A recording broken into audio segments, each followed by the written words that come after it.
Hey everybody, I'm Simmons. This is Philosophy for Where We Find Ourselves, October 15th, 2021. So I want to tell you about a really exciting thing I've got coming up. It is a 6-week online course about Kierkegaard. It's called On Getting Lost and Finding Faith, Walking with Kierkegaard. I'm going to be co-leading this with Trip Fuller from Homebrewed Christianity. It's going to be starting in November, so please check it out. You can go to iHeartKierkegaard.com. All the information is there. It's a free course, though donations are, of course, encouraged and accepted. We're giving away the entire authorship of Kierkegaard to one lucky participant and several other amazing books from the new Kierkegaard research series at Lexington Books. So great takeaway prizes, wonderful, wonderful course. It's going to be a lot of fun. No background needed. iHeartKierkegaard.com. Check it out. In the lead up to doing that course, I've been thinking a lot about Kierkegaard's philosophy, but also his life. Kierkegaard was somebody who lived hard, died young, only at 42 years old. And he exhausted everything he had, his emotional energy, his psychic energy, his philosophical energy. It was all used up when he died at such a young age, younger than I am now.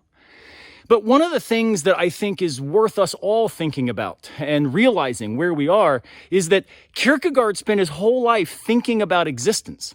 In fact, he's often credited as the father of existentialism.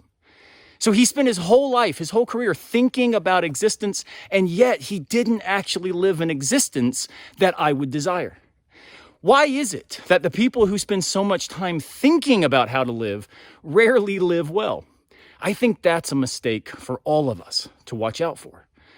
Just thinking well doesn't lead to living well. Now, I do believe that thinking well invites reflective engagement about what would count as a life well lived. So we've got to think well.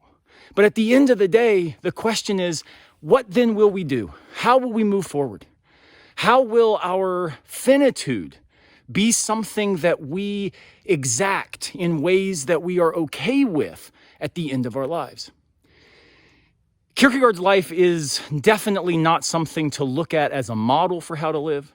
His philosophy, I think, is. So today, wherever you are, make sure that you're not simply thinking about the life you wish you were living, but actually taking the steps to live it. What matters to you? What is it that is significant to you? How do you put that into practice? How is it that you deploy your time to make sure that what you worship actually is reflected in your energy and in your passion? It's a hard thing to live well, but it's the most important task we have. Ultimately, the big question of existence, right? We sometimes describe as, what's the meaning of life? What's my purpose? I think the better question is, what will I do with my finitude? What will you do with your finitude? Kierkegaard certainly did a lot that helps the rest of us with ours, but unfortunately, I fear that it cost him his own finitude. He didn't live well, but man, he thought about what that life could have been. May we learn from him and then do differently.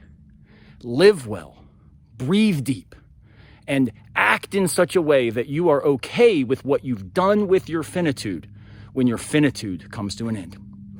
I hope this is helpful. Hope it inspires you to keep on walking, to keep on moving, to keep on pedaling, keep on paddling, whatever it is, wherever you are. Let's keep moving together, thinking well, but then making sure we translate it into a life that we are proud of, that we want to hold up for others. I'll see you next time, unless a piano falls on our heads.